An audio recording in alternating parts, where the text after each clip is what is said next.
Hi, my name is Jake, and I am a bookish drummer.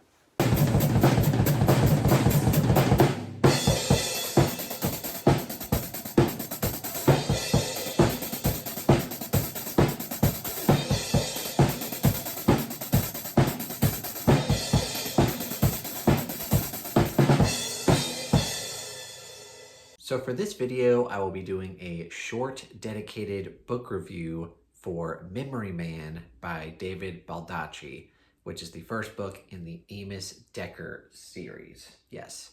And you might be wondering, why am I doing this book review for such a random book? Normally, I would do dedicated book reviews for Stephen King stuff, or maybe like brand new releases for some of my all-time favorite authors.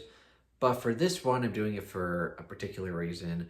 If you're unaware, I do have a Patreon page, and I'll link that down below if you want to go support me there for as little as $1 a month.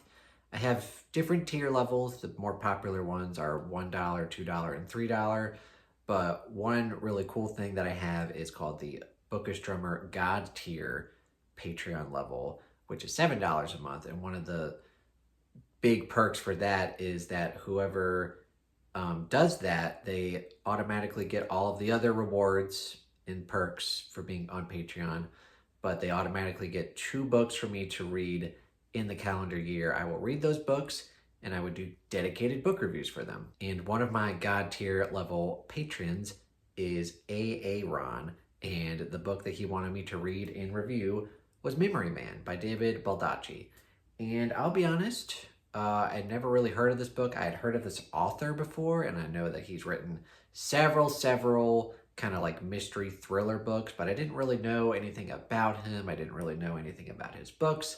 I kind of went into this book not really knowing anything except for basically the main premise, which essentially is about this guy named Amos Decker, and he got into a big accident playing football, and ever since then, he has the strange ability where he doesn't forget anything. He remembers everything about his life. He remembers everything that he reads. So basically, he doesn't forget anything. And after that, he decides to join the police force, which not being able to forget anything can come into handy, and it can also lead to other things. But that was kind of the main premise, and it went from there. Now, before I jump into this review, it's not going to be a super lengthy review, but before I jump headfirst into it, just my initial thoughts. I did enjoy this book. I didn't love it, but I did enjoy it. I ended up giving it 4 stars. It was pretty good, and whether or not I'm going to continue the series is kind of up in the air. I can kind of take it or leave it. Like, this first book stands alone pretty well. I think there's like 6 more books in this series, so I could continue if I wanted to, but I don't have the urge to go and read the next book, if that makes any sense. So it was pretty solid, but not the best thing ever. Also, by the way, I'm filming in a different room that I've never filmed in, and there is a very big echo in here, so hopefully the sound isn't too bad. But yeah. Anyway, I'm going to go ahead and jump into the review, so without further ado, let's go ahead and jump right into it. Ooh, that sounded good.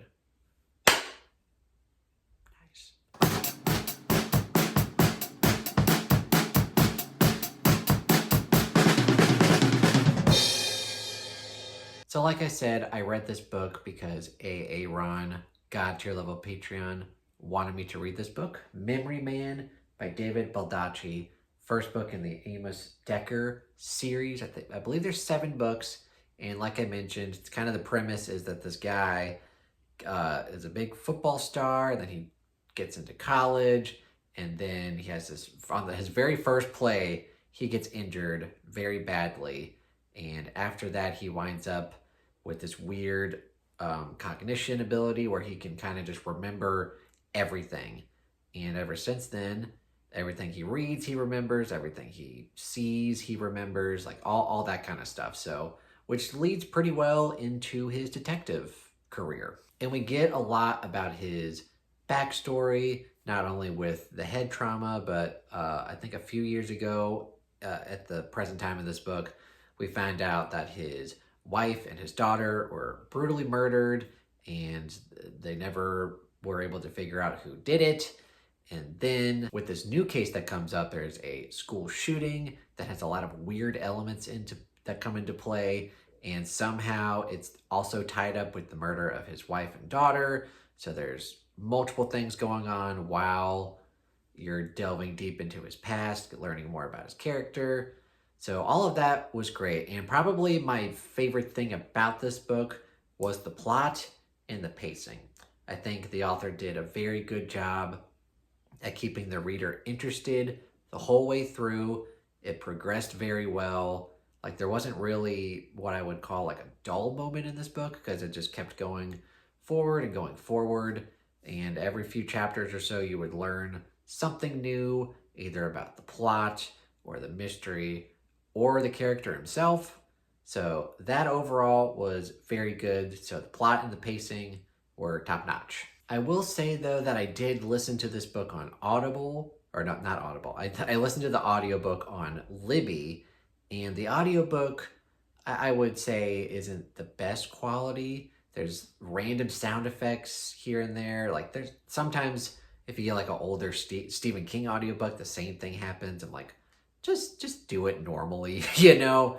And then they're all the audiobook has this weird thing where the male characters are narrated by a male narrator, and then kind of randomly, like in the same chapter, all the female characters are narrated by a female narrator, which would make sense, but oftentimes I don't enjoy it that way. Like I wish it would have just been one narrator because it's in the same POV the whole time. So constantly flipping back and forth between those narrators is like kind of weird. So, and a lot of audiobooks don't do it because it is just a weird thing to do, but I didn't like the audiobook for that reason. Like the main guy narrating the whole book was pretty good, but like randomly throwing in sound effects here and there and the female narrator just kind of threw me off. So if it would have just been a normal audiobook experience, maybe I would have given it a higher rating, but that's partially why I gave this book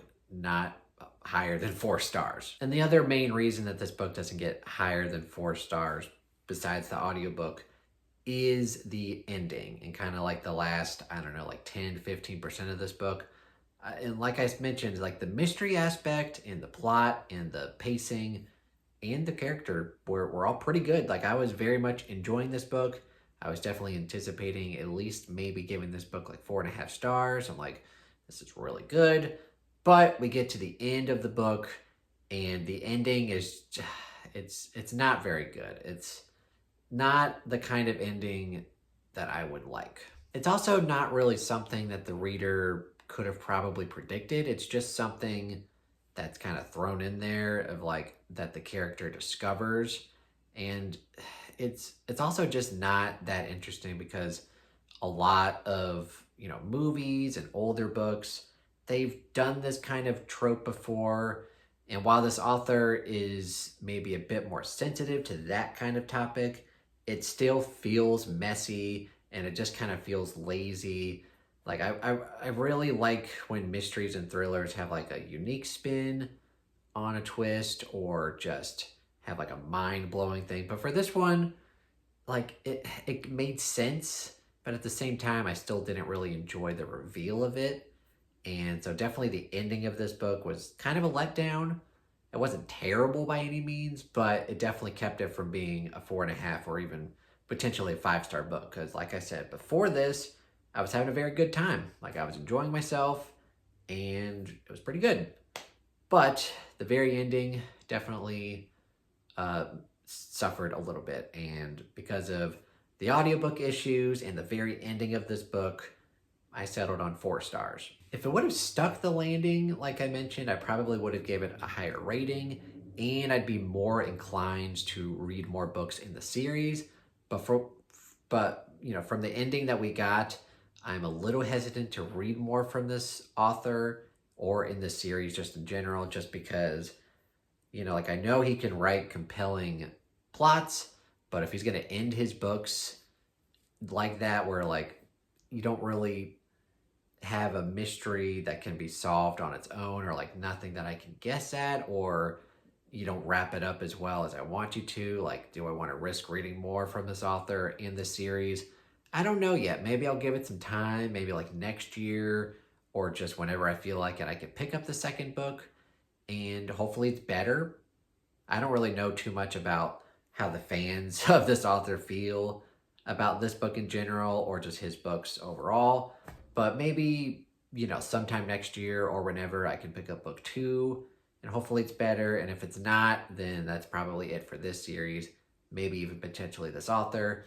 Definitely let me know in the comments if you've read this book or if you've read any more books by this author or any books in this series, and let me know your opinions on all of that because I would love to be well informed on that.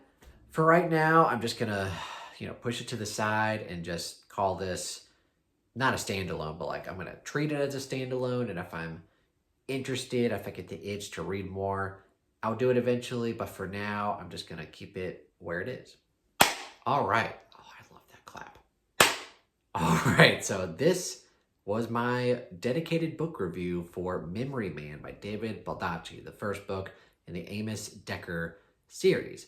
And again, I did this dedicated book review for Aaron because he is a Patreon God tier level over on my Patreon.